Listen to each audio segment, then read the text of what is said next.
Good morning, Cindy. Good morning, Deb. Thank you so much for joining us today.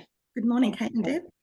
Well, we're smack bang in the middle of dry July, and I don't know about you, but I'm not actually following dry July. I'm ashamed, or maybe not ashamed. I'm just thought I would be, but it's been cold, and we sat around a bonfire last night and had red wine, and it was all pleasant. Yeah. So we're here to talk a little bit about what you do as a job, soul sobriety coaching, Cindy, and have devoted your life to, and about what you, Deb, are doing now with the Cancer Wellness Society group? Cancer Wellness Support. Oh, Cancer Wellness Support. Yeah, and bringing both of these streams of Dry July together to just have a really robust chat about what is... now, I'm going to ask you to define this, Cindy, for us before we get started properly on the conversation. Alcohol use disorder. Is that correct? Yes. So in the medical profession these days, they don't actually use the term alcoholic. So that's been outdated and replaced by alcohol use disorder. So I don't actually have the specific medical definition in front of me, however, but basically where I deal with, and I'm not an addiction specialist either, or in the medical field. However, I am trained as a grey area drinking coach, and that's the area that I work in. So if you think of, and if you're thinking, oh, what's grey area drinking? That sounds a bit weird, but how I like to sort of think about it is if you think of a spectrum, black and white. Okay, so a lot of people perceive people who have a drinking problem, alcohol use disorder, as like right at one end of the spectrum. Let's say that's right down at number 10, the black area basically. And then those who can just take it or leave it, have one glass, in winter around the fire, or go to a wedding or, annual celebration, Christmas, birthday, they're at the other end of that spectrum. But in between, there is a whole lot of people who still have a drink, but, maybe they're not relying on it. They're not dependent. They're not medically dependent, physically or physiologically. But yeah, that's what we call the grey area. And it probably covers around about 80% of the population. 80% of the drinking population, or 80% drinking population? Drinking population. Drinking. So I love that, there's a lot of different ways of being human that we've defined as spectrum disorders in the last 10, 20 years, isn't there? And it's great because it's like becoming literate in things that can go wrong for humans. Instead of you're an alcoholic, you're not. You've got autism, you haven't. Exactly. Whatever else, it's you're depressed and you're not. It's just become this nuanced understanding of conditions that can befall all of us, and looking at a sliding scale. So I love that there's an area called grey drinking. And personally, for me, I find it really helpful, and also too with the clients that I've worked with, and just people out there in society now, because alcohol is being talked about a little bit more with the rise of the non-alcoholic drinks, which we can talk about afterwards as well. But I've just celebrated on Sunday 5 years of alcohol-free living. And when I first started, when I first got sober curious, which is now a bit of a word you might hear around a lot too, sober curious. It was during July, and I didn't actually do Dry July, but I pretended on the back of I'm doing Dry July that I'm trying to take a break. And but back then, that's what I mean. I had to pretend.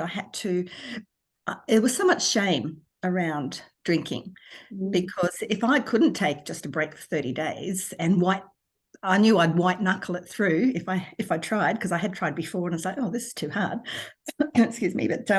But there was so much shame around if you spoke up about alcohol, and if you thought, or if I'd mentioned to somebody, oh, I think I have a bit of a problem, it would be, oh, you're an alcoholic. And you went straight into that category. But I couldn't, and this is only going back 5 years, I couldn't talk about it to anybody. And I had this secret sort of, this shame and guilt that I knew I was drinking more than I wanted to. But I knew I actually Googled, am I an alcoholic? And just to find out what is going on here.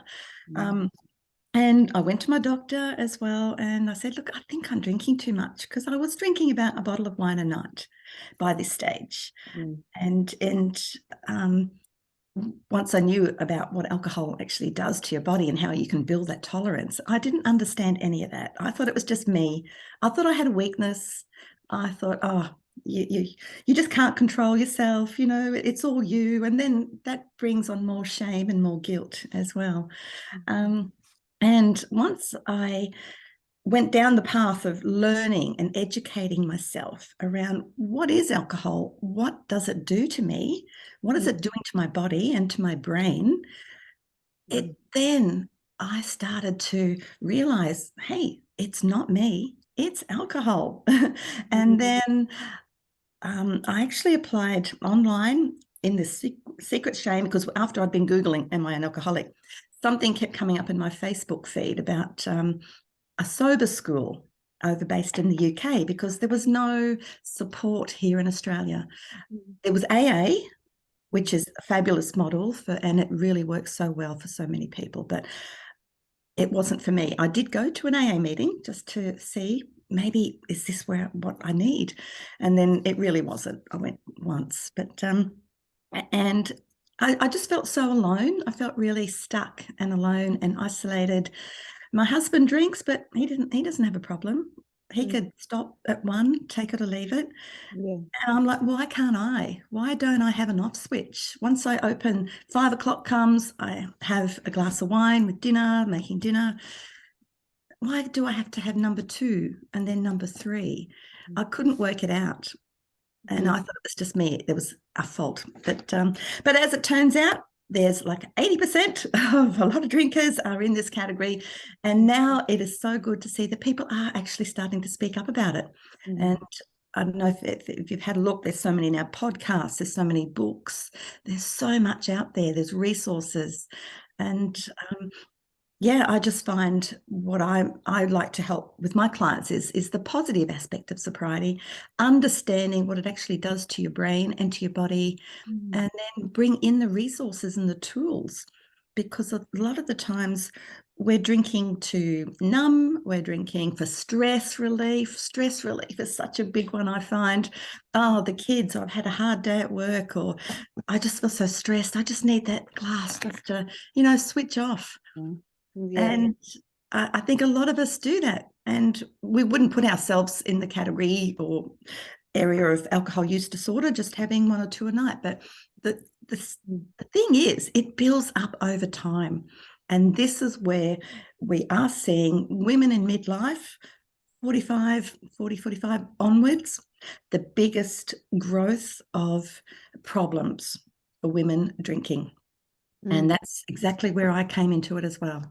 So can I ask you a question? So with what you're saying there, is it the tolerance, the growth, or the build up of the tolerance that you need more in order to get the same buzz? Sort of like before, you got to, when I remember when you first had your first alcoholic drink, the first one, and oh my God, your head started to spin.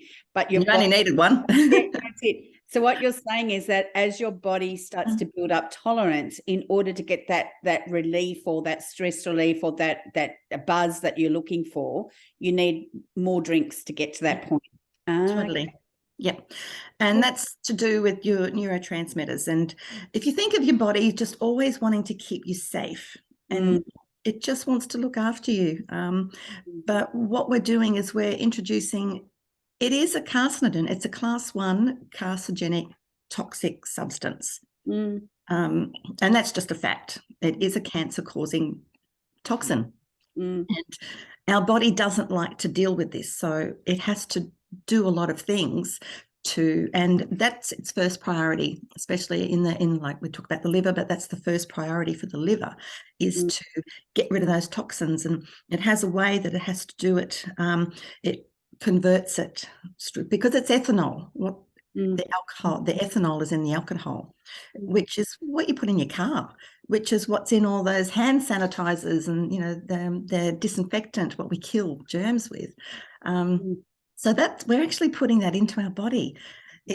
And that's the thing that I find that most people we romanticize alcohol, that beautiful glass of bubbly, and in the media you see, happy sunny days with people just having that glass of, that cheeky little Sauv Blanc, they like to call it. But you never see the other side. The alcohol companies never show you the other side of, after they've had a few, or, the domestic violence or the accidents or the hospitals, or, that side of things. But but that's what's happening, and it affects, as I mentioned, the neurotransmitters. So the nice little happy stress relief that you get, that's the dopamine hit. It's lighting up the dopamine receptors in our brain. I think you've probably both come across Gabor Mate, have you? Yes. In your travels, and I'm just going to read a little quote from him, because I think that's the request, isn't it? When you have glass in your hand and you're drinking, you want to have that effect, which is the reconnection. And I love that he's said this. So he said, not all addictions are rooted in abuse or trauma, but I do believe they can all be traced back to painful experience. A hurt is at the center of all addictive behaviors. It is present in the gambler, the internet addict, the compulsive shopper, and the workaholic. The wound may not be as deep and the ache not as excruciating, and it may even be entirely hidden, but it's there. And as we'll see, the effects of early stress or adverse experiences directly shape both the psychology and the neurobiology of addiction in the brain. So, like for me, that shame that you're talking about, Cindy, which, I witnessed my grandmother, who by the time she passed away was very alcoholic. So she would start at 11 a.m. She had a cask or two hidden in all the cupboards, She wouldn't want to, but she'd ask me to drive her up and get wine, that was the first request, and it was kind of like a desperate request. So she was super addicted to alcohol by the time she departed. And she'd been very much in love, and he had died 13 years earlier, and she missed him terribly. And so whereas they'd had perhaps a social drinking phenomena going on between them, as he was a journalist, so they all drank, then that became her way of reconnecting, and to dull the pain, to cure that ache, to bring up the dopamine, to have the connection to something. That's it. And as Johan Hari, to quote him, addiction is the opposite of connection as well. And Gabor Mate, he's just done some amazing work around this, and a lot of it goes back, as you mentioned, the ACE study, adverse childhood experiences, back to 0 to 7, things that can affect us way back, but it doesn't have to be really, really bad. I challenge anybody to tell me they've had a perfect upbringing. They just haven't, there's trauma in everybody. But it's also, for me, I think also it's reinforced by everything that we've been, in our society brings in alcohol in some shape or form. Do you mean you crack open the bottle of champagne to celebrate? Absolutely. As you said, a glass of wine when you have a meal. It's like, I remember when I was at university, I thought when you said about shame that you were going to talking about, I remember someone saying they didn't drink, and it was, people were just curious about this individual that had chosen not to drink. Like, it was unusual not to have, a glass in your hand at a party. So why wouldn't you want one? You mean? And then was this whole thing of trying to encourage her to have one. Like, go on, just have one. Nothing wrong with her, do you mean? And I do see that is changing. That is definitely changing in the next couple of generations. But in my generation, it was an accepted thing. In actual fact, it was unacceptable not to want to have one. So. And the saying, never trust anybody that doesn't drink, they were untrustworthy. So it's also that sense of belonging that's attached to it as well. Do you mean, like, we're talking about trauma? Totally. So I want to be part of this group or this family or whatever, and this is an accepted custom. And, then I suppose where it, to me, is that I've seen different cultures and how they bring in alcohol, and some are, just a nice glass of wine with a meal, and you sort of think, there's got to be a point at some point that it's not right, but there is sometimes when it is a joy to have a glass of wine. It's more, as you said, when you feel like you need to have the second, the third, and oh my God, I've had the second bottle, that you sort of perhaps need to ask, is there something going on? And if you can just have that one glass and you're fine with it, that's fine. And like for anybody, if they're happy or they're okay with their drinking levels, that's fine as well. I think what I would just like to do is just to have people become a little bit more aware of what they're actually putting in their body and what it actually is. Yeah. And because it is addictive. That's the nature of it. And it affects your actual neurobiology, the chemistry in your brain. I think that's what happened at the event that we went to last week, Kate, was we were speaking to someone who said that he says, but when I choose to, when I choose to have a glass of wine, it became a mindful choice. Yes. That to me was something that, I felt connected to, is actually not so much not saying you'll never. It's more about I will choose it rather than it choosing me. I will choose to have a glass of wine rather than I need to have a glass of wine, those sort of things. That's right, Deb. And that's what I like to say these days too, and help people while I'm coaching is because you take back that control.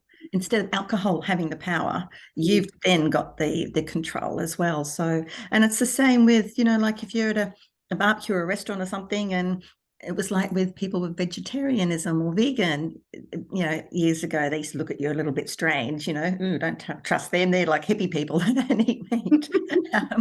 But it's the same sort of thing now. And people say to me, oh, so can't you have a drink? It's like, I said, yeah, I can. I just choose not to. It's the same as I could eat meat if I wanted to. I just choose not to. It's just comes about, about your own choice and how you like to see things. And what I've learned and where I find a lot of people have problem is that fear of missing out. It's that connection piece that they think, oh my God, I can't have alcohol. That means I'm not going to fit in. I'm going to, be the odd one out.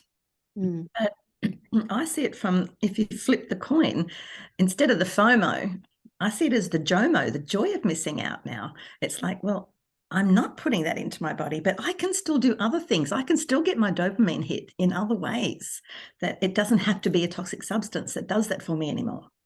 I just, again, I bring it back to that societal kind of question mark. And I think there's a lot of societies that have existed without alcohol, and that, many have, but many haven't. And in societies that are slowed down and heart-based and heartfelt, and where coming together in ceremony and song, etc., is probably the way, the norm, that connection is there anyway. But, so many of the things that we do, the rush, and the loading ourselves up with incredible amounts of obligation, and the nuclear family, etc., these are all things that mean that we're constantly going for it and disconnected from those around us. We catch people in small snippets and it's task related kind of thing. So I wonder how much alcoholism or alcohol abuse, what is it? Alcohol use disorder. I'll get used to this lingo. Alcohol use disorder is related to just that quick slowdown, when you've been at it till 6 o'clock and then you're suddenly with a whole bunch of people in your brains going furiously.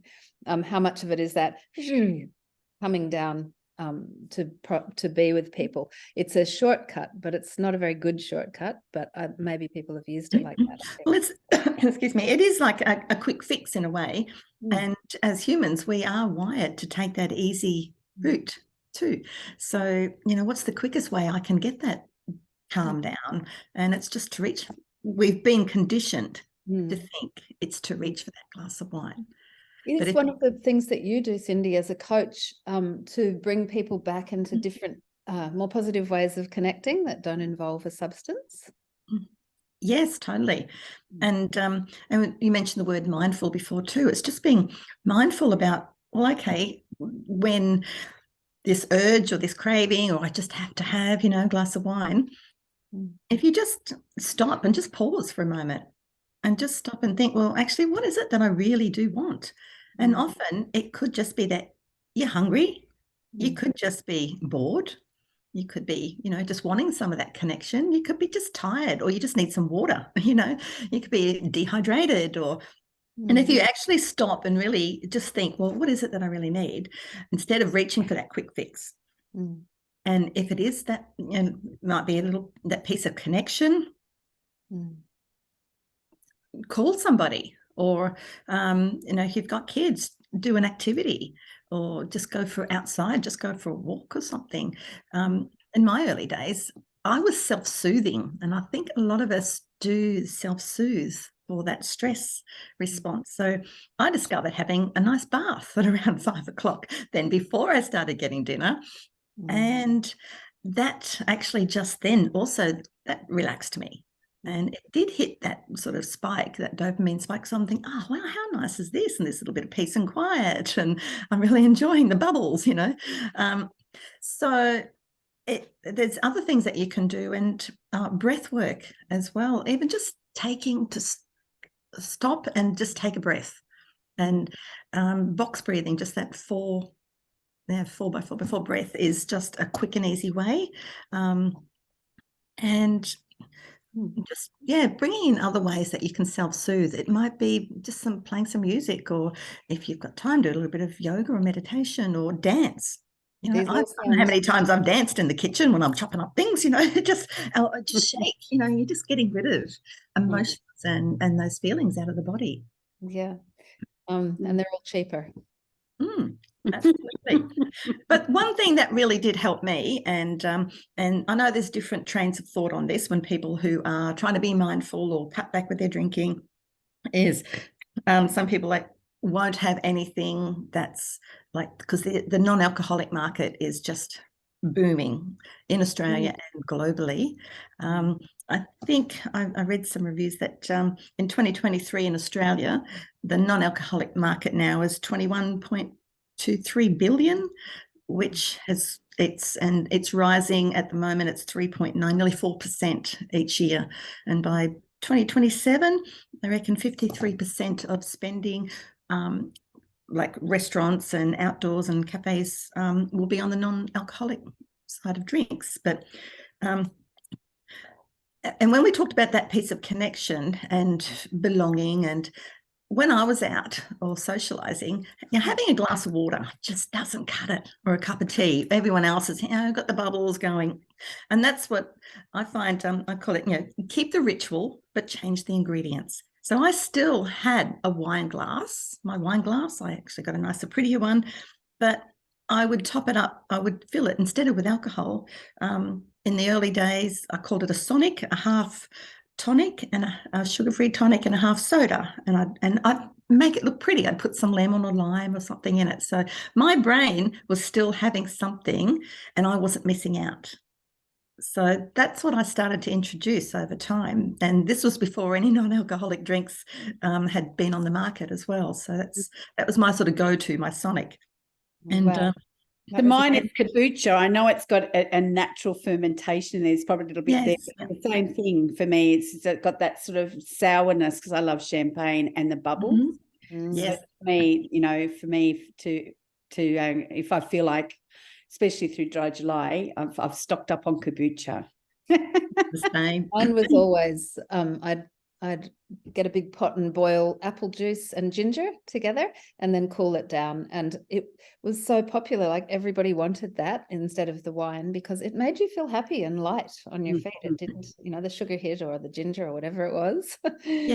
was and that's it. It's just having that something like in your hand as well. It's just that connection with the brain, thinking, hang on, well, you're not missing out. You're still enjoying yourself. And I think we give alcohol too much credit in these situations too, that this is the, you know, the superpower. It does everything, but it's not. It's the connection. It's the people that you're with. It might be the food that you're eating. It's the situation that you're in that creates the good times and the good memories. It's not about really what's in your glass.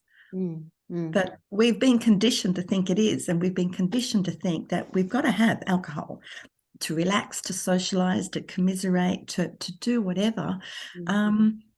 But if if you just stop and challenge those beliefs, you find it's not true. You can replace it with other things, and you will have a much, much better time without it.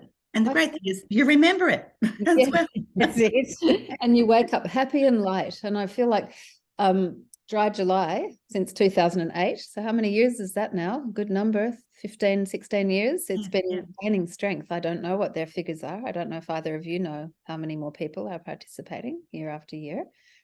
But it's become common. But it's huge. It's great. Yeah. It's huge and great. Yeah, absolutely. And it's just, I think it's given a lot of people the social license to stop for a month, and then they go, oh, this is actually quite nice. So you hear of people doing dry Januaries now much more often as well, and dry something Sober October. Yeah, sober October. Yeah, etc. Is that just because it rhymes, Cindy, or is there another? I think so. I like doing that one. So it feels like it definitely is gaining strength. And I think also we are moving into a time of a little bit of economic difficulty for a lot of people. So that probably doesn't, probably stops people wanting to purchase as much alcoholic beverage. So yeah, it's an I think a lot more people, are more aware, or becoming more aware of their health and wellness as well. I think there's a lot more interest, especially the younger generations as well, sort of coming through. And are they the millennials, or I'm not quite sure which generation we're up to now. Gen Z, X's, I lose track. That there is a lot more interest in the health and wellness aspect as well. And they are now seeing that alcohol is not, the great thing, and there's other alternatives too. Absolutely.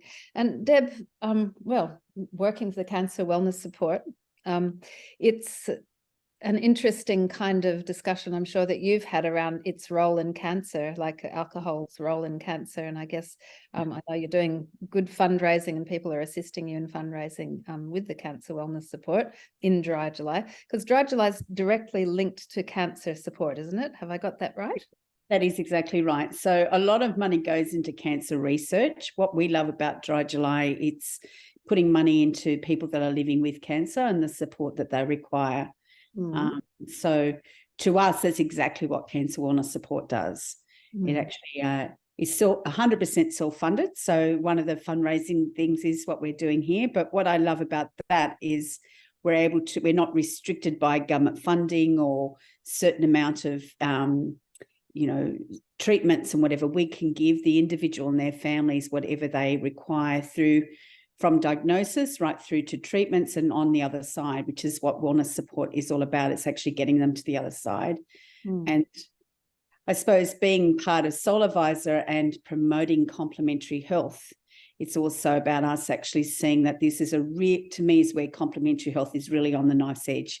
It's actually where, one of the non-communicable diseases, cancer, which is very prevalent, and I think it's number 2 here in Australia. I think from that perspective, complementary health in its role in integrative oncology and helping people through each of those stages. So, it's a really beautiful part of the fundraising is to do something that actually aligns with what we're doing, but also, as you said, Dry July is getting momentum. There's a lot of people doing incredible work in that space. So we're just one of many. Yeah, and Cindy, you're supporting another organisation, aren't you, with your Dry July endeavours? That's right, Kate. Yes, the organisation that I'm supporting is called Look Good, Feel Better. And this is an organisation that runs workshops, so it's very hands-on and practical support. It has been running since 1990 in Australia, and we run workshops Australia-wide. Men, women, as teenagers as well. They run teen workshops too. And it's helping them with the appearance-related side effects of their cancer treatment. So we have it's run by volunteers and also donations from all the cosmetic companies. There's about 60, I think, last I heard, donate their products, and we get the wig libraries involved as well. And What it is with the workshops, it's just 2 hours where they're away from any medical side of things, so they can just connect with other people on the same journey and be shown how to, if it's, say, they've lost their hair and their eyebrows, just how to pop that back on again, a little bit of lippy, just to it just makes them feel so much better. So they don't feel like they're a cancer patient, sort of facing the world. They can face the world with confidence, basically, while they're on this cancer journey. So, and with Look Good, Feel Better Now, and since COVID, and what we've had to do there is they've done a little bit of a pivot. So they also have introduced Feel Good Fridays. So like this now over a Zoom, people can join in, and there might be a breathwork class, a meditation type class. There's another EFT practitioner and myself. We also host emotional freedom techniques.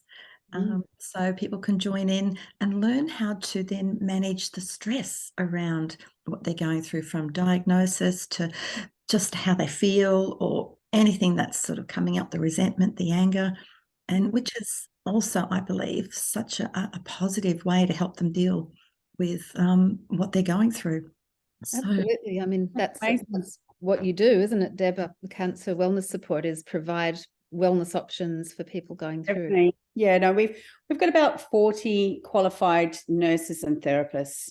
One of our main points difference is in the lymphedema management, which a lot of people that go through the treatments, their lymph system gets impacted, and that can be incredibly debilitating to the point of not being able to work, lift your arms, those sort of things.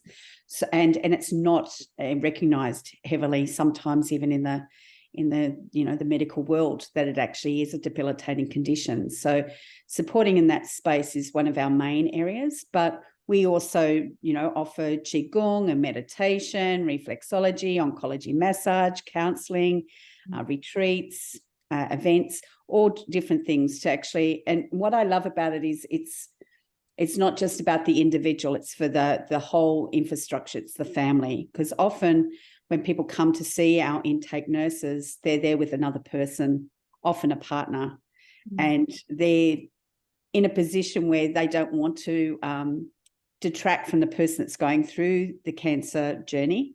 So they're there to support, but their life's crumbling too. And their life is, as they're supportive, but that infrastructure needs to be there. So often an intake nurse will look straight to that person first and go, and how are you going? And from there, you'll see that needs support as well as the individual that's going through it. So it's all about the family as a whole, and as I said, living with cancer. So right from the start to the end. So yeah, it's a beautiful place to work. It's also quite challenging, some of the stories you get to meet, but there's a human story for every person that walks through the door. And I love how our industry, our complementary health industry, is playing a very active role in both the healing and the preventing side of things, which, as we know, SoulAdvisor Foundation stood for that. And SoulAdvisor is about supporting complementary health practitioners getting out there. And this is just another way for us to show that how we can do that on a day-to-day basis for people in challenging times. Yeah, I think, Cindy, you're EFT, then you've got kinesiologists, you've got masseuses, psychologists, all the people that we work together as one big team to support humans. And I think all of that is based on the reconnection, isn't it, to self? So there's nothing could be better than being able to, as you said, Cindy, it's pretty simple. You just have to take a few breaths and come back, and suddenly that habit of mind or that reach out for the quick fix is gone. But, having a really good wellness therapist work with you can just make all the difference in coming away from habit patterns that aren't serving. And that's the thing, Kate, sometimes cancer, people do depart, but often it's a wake-up call. And people are given that opportunity to get through that, but then also what things can I put into my life through nutritional movement and whatnot to look after myself to go forward. Do you know what I mean? So, yeah. Yeah. And, it's also part of having a coach, isn't it, Cindy? Just having that other human that you can debrief and connect with, and coming back to some kind of deep personal capacity to talk it through. Yeah. One thing I wasn't aware of, though, and and I don't like to dwell on this, but is the link between alcohol and breast cancer, or there's like 8 other different types of cancers as well. So it's not just breast cancer. It is But quite it high. is quite high, yeah. And just that, one glass, or if you have 1 glass each day, that increases your risk by 10%. You know, crazy And stuff. I know. So it's just having that awareness, though. So you're not just doing it blindly and then think, oh, gee, I never knew that. But once again, as you mentioned, Ed, you've got a choice. But as long as you're aware, and you can still make whatever choice that you want. It's up to you. And for me, like, I'm not an expert in any way, but you think to yourself, it is often acidic, could actually contribute to inflammation, which obviously is not allowing the physical body to have the best situation. But it also, as we said, it numbs the pain. So we also know on an energetic level, there'd probably be a lot of things that are not being dealt with and to be released in the body. So there's probably a lot of both physical and energetic connections as to why alcohol is got that connection. Yeah. And, the more consciousness, living in consciousness, living every moment fully, that's what's our birthright, really. And so we've been taught a whole lot of not so great ways to dull the pain of living in each moment, because no one can deny that each moment has beauty, but also has pain. It also has every other thing in it if you're living it fully. And we've been told, oh, you need to be happy all the time, don't address that, just put it to one side, move on, keep strong, etc., etc. And I don't think that's been the right messaging, really. So we need to come back to a realer sense of what life is. Yeah. Feel all the feels. Feel all the feels. That's a good saying. Exactly.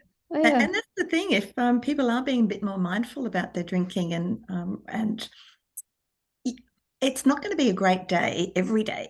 And that's what I let my clients know as well. Like, sobriety is fabulous. I talk about positive sobriety, all the great things that come out of it. But as you say, Kate, it's not all unicorns and rainbows, as they say. And there are things that are going to come up, because that's life. But what I find is living alcohol free, it just enables me the clarity to be able to deal with the situations a lot better, and not just to numb and hide and run away, because they're all still going to be there.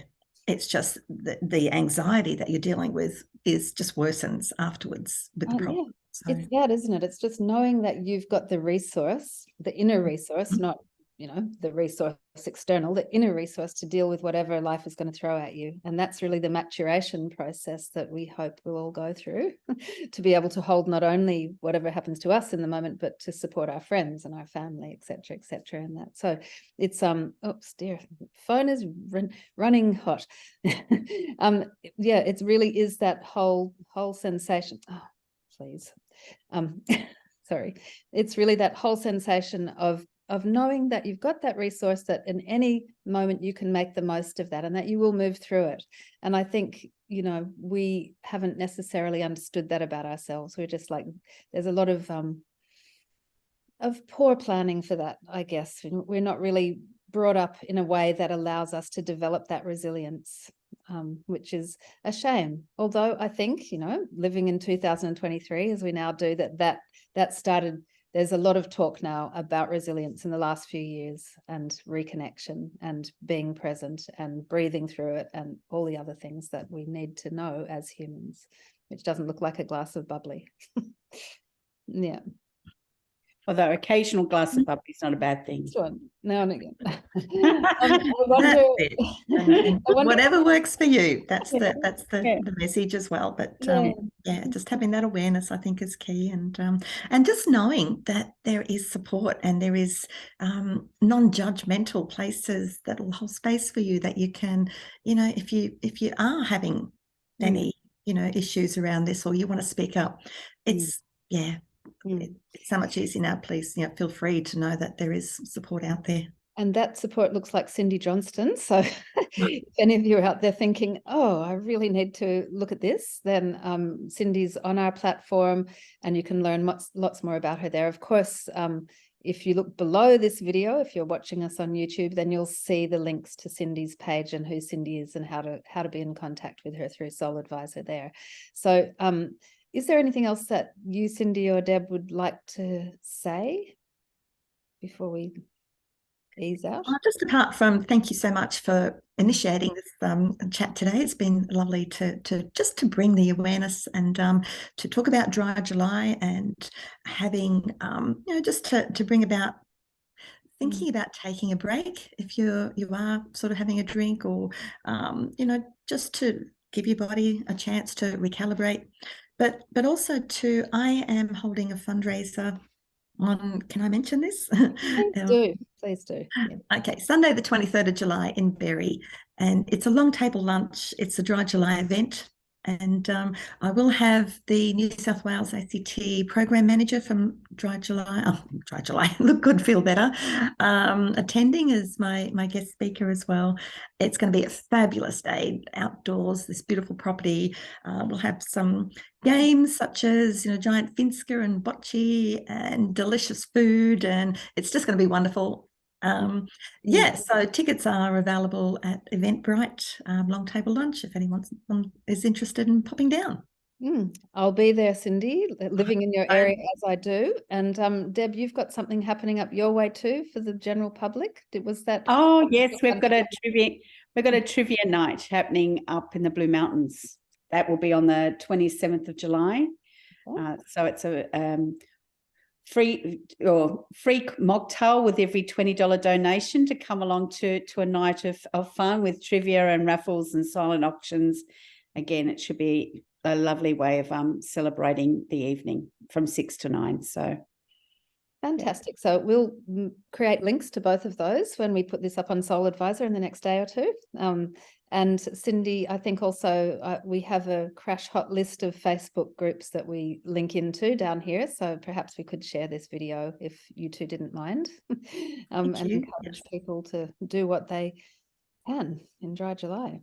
Yeah. Thanks a lot, Kate. And thanks again, Cindy. It was wonderful to spend some time with you today. And you too, Deb. And thank you so much, Kate. Really appreciate the opportunity. Thanks. Thank you so much. Look forward to seeing you on Sunday week, Kate. I'll be there, and hopefully I'll have someone with me. Great.